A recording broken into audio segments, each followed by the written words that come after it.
ചീരച്ചേമ്പ് ഇലയും തണ്ടും വെറുതെ ഉപ്പേരി വെച്ചാൽ മതി, ചൊറിയില്ല.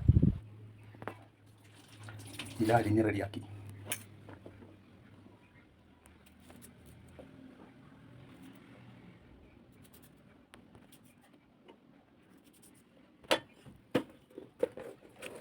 തണ്ട്, ചീരച്ചേമ്പിൻ്റെ തണ്ട്.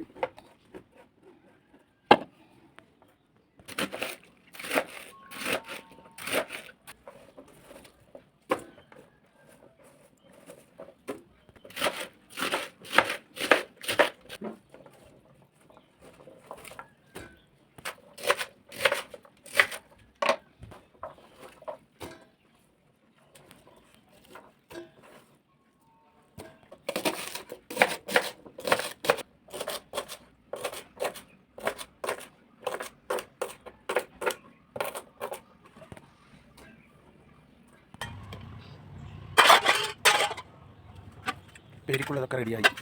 ചോറ് ഊറ്റിയാൽ ഉപ്പേരി അടുപ്പത്ത് വെക്കാം.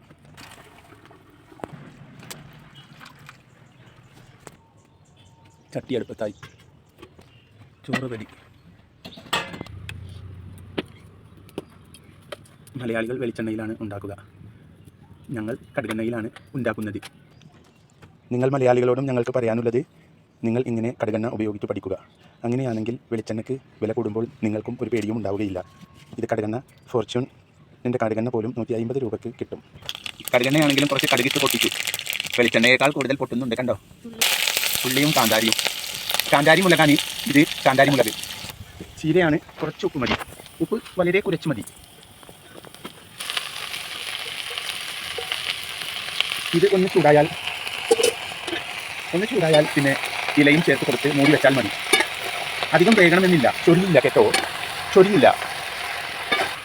പിന്നെ ഇലയിട്ട് കൊടുക്കാം. അവസാനം ഇലയിട്ടാൽ മതി. എന്നിട്ട് മൂടി വെച്ച് 5 നിമിഷം വെന്താൽ മതി. ചൊരിയാത്ത ചീരയാണ് ചീരച്ചേമ്പ്. ഇലയും ഇട്ട് കൊടുത്തു, ചേമ്പ് ചീരയുടെ. ഇനി മൂടി വെച്ച് വേവിക്കാം. ഒരു തുള്ളി വെള്ളം ചേർത്തിട്ടില്ല കേട്ടോ, വെള്ളം ചേർക്കാതെയാണ് പാകം ചെയ്തത്. നല്ലവണ്ണം വെന്തു, ഉപയോഗിക്കാൻ തയ്യാറായി. ഇനി ഒന്നും ചെയ്യേണ്ടതില്ല. മസാല വെറും